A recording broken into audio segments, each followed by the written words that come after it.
Hi, Dave. Hey Linda, how you doing? I'm good. You sent me a quote in the last couple weeks, and I was fascinated by it. And it said, "Do I want my past to be my home or my library?" What does that mean to you? What that meant to me was that if my past is my home, I'm living in my past all the time and just wandering around in my past and going from room to room of my past, but I'm just in my past, living in that. Where if my past is my library, the way I think of it is that I have the option to go into the library, into my past, and pick out a book or an event and review it, read about it, think about it, relive it. But I can also put it back and leave the library and go back into my home in the present.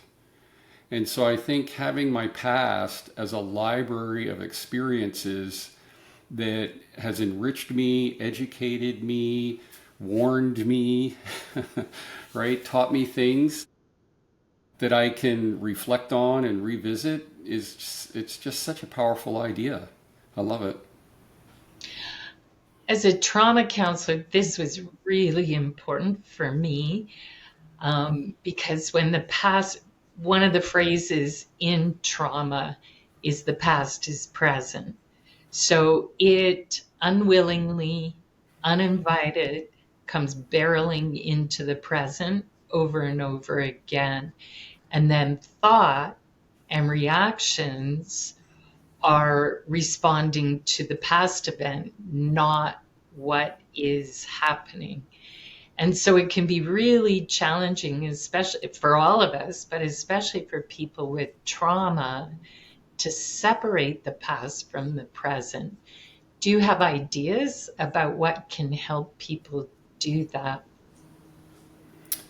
Wow. I am not any way trained in trauma, but I do think the more cognitive understanding that a person has about what's going on would help them in the moment kind of try to cognitively override things, as it were, right? And just be very fact based so that, I think it'd be one thing if I have an experience take me over and I don't understand what's going on.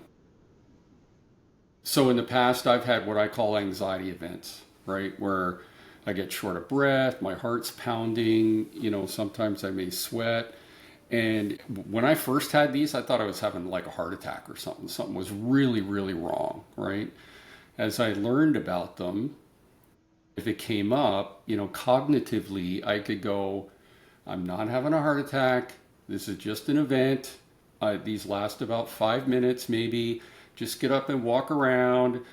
I had a workout this morning. My heart was pounding. I am not dying. Just give it some time. Breathe, walk, get focused on other stuff. Feel my feet. Take a deep breath. Like all that kind of cognitive top down kind of stuff really, really helped. And then over time, they just kind of went away. Mm.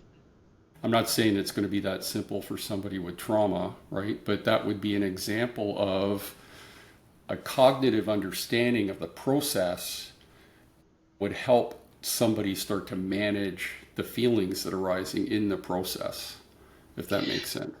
I do think that cognitive understanding is really important because when people are not aware of what is happening and the past is colliding with the present and they're having a really strong reaction and anxiety attack to paying for groceries, something that is not Right. threatening, they feel crazy.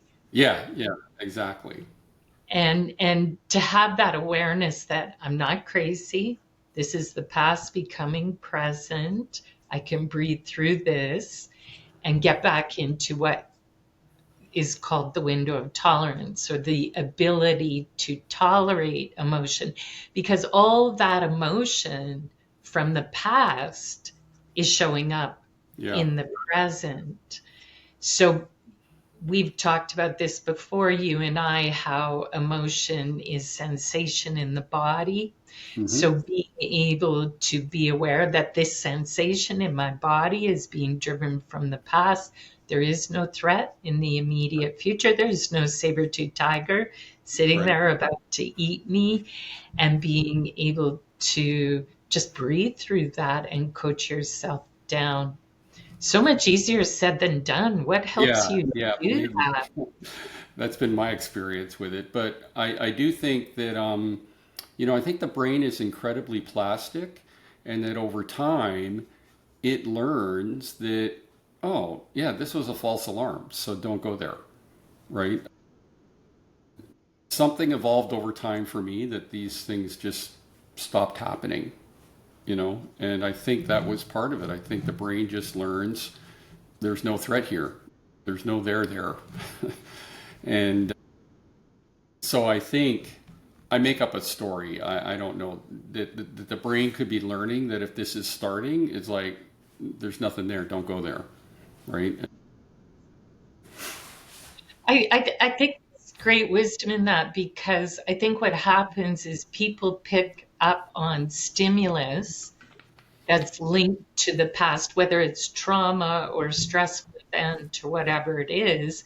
We unconsciously pick up on it. Could be a color, it could be a Right, sound, it could be an expression on somebody's face, but it's linked to whatever that distressing event was. Subconsciously, the brain picks it up and goes, oh, I know it's going to happen here and it's not going to be good, yeah, right? yeah, So, what you're not going to do if you're about to be eaten by a saber tooth tiger is slow down, take right, deep right, breaths. exactly, yeah, Right? So the moment you start doing that, slowing down, taking deep breaths, you're sending a signal to the brain that whatever stimulus you're picking up on right now, it's not a threat.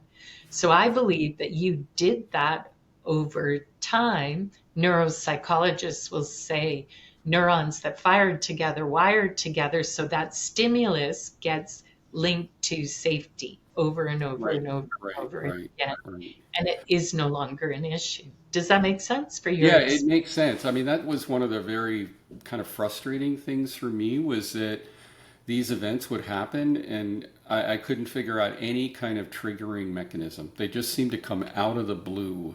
And I was told that that happens. They don't know why. It just boom, boom, your heart's starting to race and stuff like that. So I think if the body knows very quickly that there is no threat, that help whatever it was that got it going, it tells it to go a different way, basically, right? Yeah, yeah, I, and some of it is then you just, for me, it was just I became less and less unnerved by it, as it were, right? It's like, oh, whatever. Oh, sorry. Hey, at the time, that made sense. And,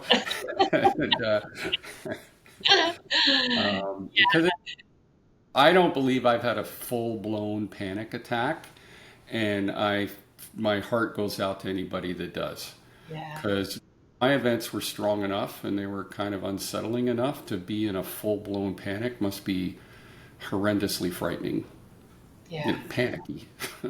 And then all thought is driven by panic, not Oh logic. yeah, yeah. Just all this bottom up stuff obliterates the prefrontal cortex, right? And so that's where kind of repeatedly kind of go, wait a minute, I know what's going on, I know what's going on, and I think moving, like getting away from it by putting consciousness on other things. So I would walk and feel my feet on the floor, right, to just get my awareness off of that thing, kind of thing. And so, yeah. Yeah, so I think our past, it's a useful thing for us. Otherwise, we probably wouldn't be here, right? And the idea that we have this past of all these different events and experiences that enriched us as a wonderful library to go to and pull out an event and reflect on it is a very powerful image, metaphor, way of thinking about it. Yeah. And It's the easier other said thing, than done.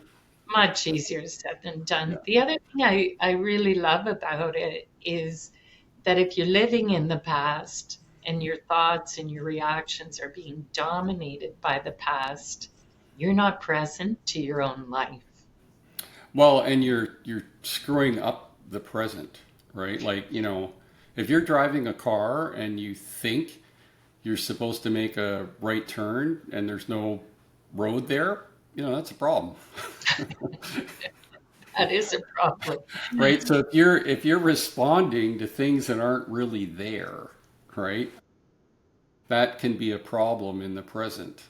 So if you hear, if your partner or child has a kind of tone of voice that triggers something from the past and you're responding to the past in the present, it's very confusing for the other person. And it's Absolutely. not the appropriate response. And so it messes it all up, right? And so that's where you want to try to leave it behind, Mhm. right? Thanks, Dave. I think that was a really, really important quote and an important insight. Oh, yeah. Thank you.